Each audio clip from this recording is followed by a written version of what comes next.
नमस्कार, एक बार फिर आप सभी का धर्म ज्ञान में स्वागत है और मैं हूं आपके साथ हमेशा की तरह कविता राणा। ज्योतिष गणना कहती है कि ग्रह नक्षत्रों की बदलती चाल मनुष्य के जीवन और उसके द्वारा लिए गए फैसलों को प्रभावित करती है। कुंडली में बैठे ग्रह नक्षत्र जब विशेष योग बनाते हैं तो व्यक्ति फर्श से अर्श तक पहुंच जाता है। कोरोना काल में भारत के क्या हालात हैं ये जग जाहिर है और ऊपर से पड़ोसी मुल्कों के साथ भारत की तनातनी और कमजोर होती देश की अर्थव्यवस्था।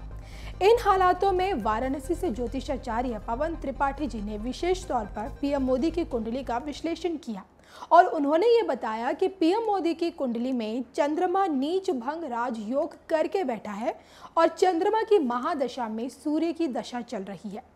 कुछ ऐसे योग संयोग बन रहे हैं जिसके चलते पीएम मोदी की तरफ से ऐतिहासिक कदम उठाए जा सकते हैं। आने वाले कुछ एक महीनों में पीएम मोदी क्या कुछ बड़ा कर सकते हैं, इस पर पवन त्रिपाठी जी ने विस्तार पूर्वक क्या कुछ कहा, आप भी देखिए। देखें, अगर हम प्रधानमंत्री जी की कुंडली का वर्तमान विश्लेषण करते हैं तो चंद्रमा की महादशा में सूर्य की अंतर्दशा चल रही है। चंद्रमा नीच भंग राजयोग करके बैठा हुआ है और सूर्य एकादश भाव में बैठा हुआ है। बहुत अच्छा योग संयोग लेकर के ये श्रावण के महीने में ये जो दशा अंतर्दशा आई हुई है मोदी जी की कुंडली में, ये इनकी प्रखरता, इनका जो विश्व में प्रभाव ये दर्शाता है। इसको प्राप्त करने जा रहे हैं। वैसे बृहत पराशर होरा शास्त्र में पराशर ऋषि ने ऐसे योग के बारे में बहुत अच्छा श्लोक लिखा है। नष्ट राज्य धन प्राप्ति गृहे कल्याण शोभनम मित्र राज प्रसादेन ग्राम भूम्यादि लाभ कृतम। यानी कि मित्र राजाओं के सहयोग से, यानी कि जो मित्र देश के राष्ट्राध्यक्ष हैं, प्रधानमंत्री हैं, उनके सहयोग से अपने देश की सीमाओं को, जो कि गई हुई संपत्ति है, भूमि है, वह लाभ की स्थिति में ला दे। यानी कि ये जो 4 से 6 महीने का समय है मोदी जी की कुंडली में, ये श्रावण महीने से प्रारंभ हो गई है।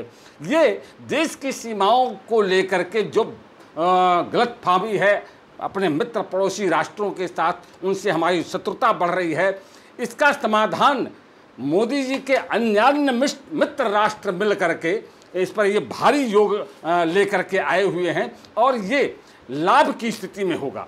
यानी कि पड़ोसी जो सीमाएं हैं, जैसे कि चीन के साथ समसामयिक सीमा की विवाद हो रहा है, जो विस्तारवादी नीति है चीन की, मोदी जी उस पर भारी पड़ने जा रहे हैं। अपने देश की सीमाओं की सुरक्षा को लेकर के जो भूमि है देश की सीमाओं पर, उस पर पूरा का पूरा अपना अधिकार, अपना स्वामित्व भारत का स्थापित करने के लिए अन्यान्य राष्ट्राध्यक्षों के सहयोग से विजयश्री को प्राप्त करते हुए दिख रहे हैं। जो सूर्य, जैसा कि हम जानते हैं, सूर्य शौर्य और पराक्रम का ग्रह माना जाता है, तो शौर्य और पराक्रम पूरे विश्व में मोदी जी का इस समय यह ऐसे दौर में चल रहा है। अगर हम बात करते हैं भारतवर्ष की कुंडली, भारतवर्ष की कुंडली जैसा कि वृष लग्न का हम देख पा रहे हैं, वृष लग्न की कुंडली हम लोग भारतवर्ष की एक आधार मान करके देखते हैं।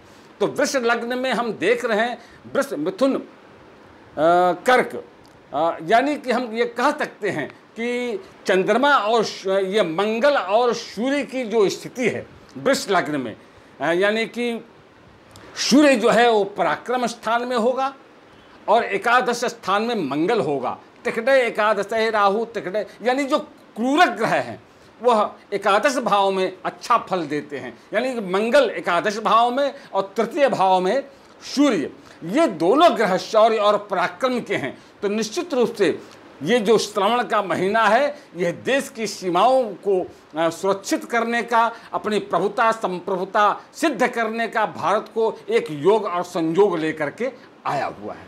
माता की साथियों, आपका ये हौसला,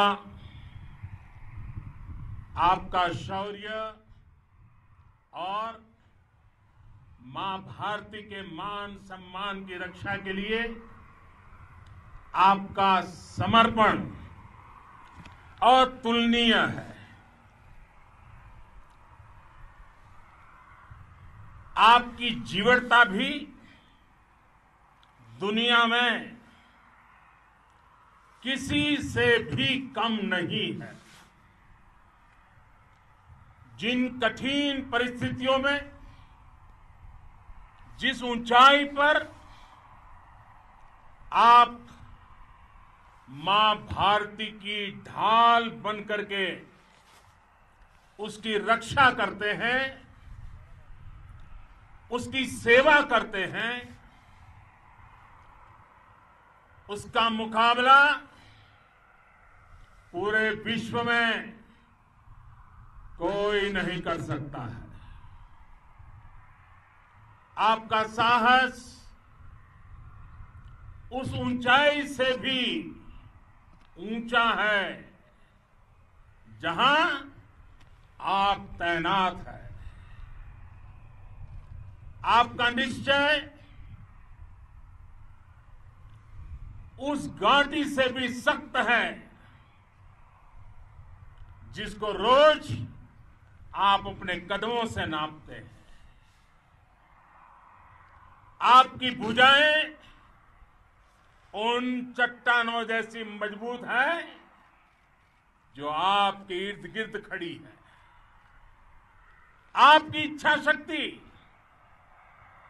आसपास के पर्वतों जितनी अटल है। आज आपके बीच आकर मैं इसे महसूस कर रहा हूं, साक्षात अपनी आंखों से इसे देख रहा हूं। साथियों, जब देश की रक्षा आपके हाथों में है, आपके मजबूत इरादों में है, तो एक अटूट विश्वास है। सिर्फ मुझे नहीं, पूरे देश को अटूट विश्वास है और देश निश्चिंत भी है। आप जब सरहद पर डटे हैं तो यही बात प्रत्येक देशवासी को देश के लिए दिन रात काम करने के लिए प्रेरित करती है। आत्मनिर्भर भारत का संकल्प आप लोगों के कारण, आपके त्याग, बलिदान, पुरुषार्थ के कारण और मजबूत होता है। और अभी जो आपने और आपके साथियों ने वीरता दिखाई है, उसने पूरी दुनिया में यह संदेश दिया है कि भारत की ताकत क्या है। और मैं मेरे सामने महिला फौजियों को भी देख रहा हूं। युद्ध के मैदान में, सीमा पर यह दृश्य अपने आप को प्रेरणा देता है। साथियों, राष्ट्र कवि रामधारी सिंह दिनकर जी ने लिखा था, जिनके सिंहनाद से सहमी, जिनके सिंहनाद से सहमी, धरती रही अभी तक डोल। कलम आज उनकी जय बोल, कलम आज उनकी जय बोल।